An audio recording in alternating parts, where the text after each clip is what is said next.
Assalamualaikum warahmatullahi wabarakatuh. Pada kesempatan ini saya akan mempresentasikan materi yang berjudul Dampak Kecerdasan Buatan AI terhadap Pendidikan di Indonesia.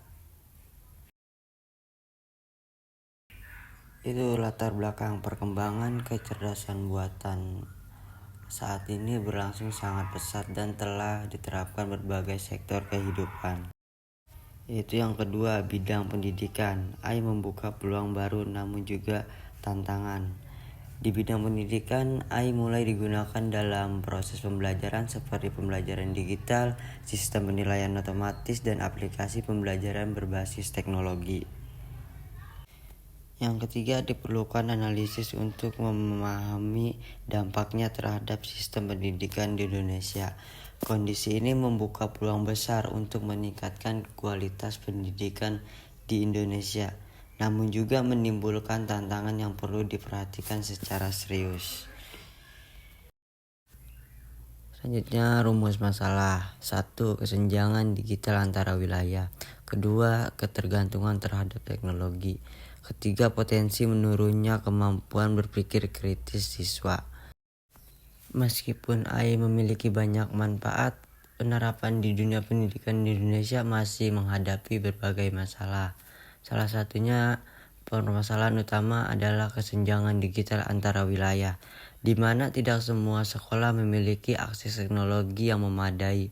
Selain itu, tergantungan terhadap teknologi dapat membuat siswa kurang mandiri dan menurunkan kemampuan berpikir data dan fakta. 40% sekolah di Indonesia belum memiliki akses teknologi memadai menurut Kominfo 2023. Berdasarkan data dari Kementerian Pendidikan dan Kebudayaan tahun 2023, sekitar 40% sekolah di Indonesia belum memiliki akses teknologi yang memadai. Yang kedua, penggunaan AI di pendidikan global meningkat 47% per tahun menurut UNESCO 2022. Sementara itu, menurut data UNESCO tahun 2022, penggunaan AI di bidang pendidikan secara global meningkat hingga 47% per tahun. Data menunjukkan adanya perbedaan yang cukup signifikan antara perkembangan teknologi global dan keseimbangan pendidikan di Indonesia. Selanjutnya, analisis dampak positif. Yang ke-1, personalisasi pembelajaran. Yang kedua, efisiensi administrasi guru. Yang ketiga, akses sumber pembelajaran yang lebih luas. AI juga memberikan dampak positif dalam dunia pendidikan. Salah satunya adalah personalisasi pembelajaran, di mana materi dapat disesuaikan dengan kemampuan dan kebutuhan masing-masing siswa. AI juga membantu guru dalam pekerjaan administrasi sehingga guru dapat lebih fokus pada proses mengajar dan membimbing siswa. Selain itu, AI memperluas akses sumber belajar yang dapat diakses kapan saja dan di mana saja. Selanjutnya, analisis dampak positif. 1. Tentang etika dan keamanan data. Kedua, kesenjangan teknologi antar daerah. Ketiga, potensi plagiarisme dan penurunan kreativitas. Di samping dampak positif, penggunaan AI juga menimbulkan dampak negatif. Tentang etika dan keamanan data menjadi perhatian utama, terutama terkait perlindungan data pribadi siswa. Selain itu, kesenjangan teknologi antara daerah potensi semakin melebar. Penggunaan AI yang tidak terkontrol juga dapat meningkatkan plagiarisme dan penurunan kreativitas siswa. Nah, selanjutnya solusi dan rekomendasi. 1. Pemerataan infrastruktur digital. Kedua, pelatihan guru dalam pemanfaatan AI. Ketiga, penguatan kebijakan etika penggunaan AI.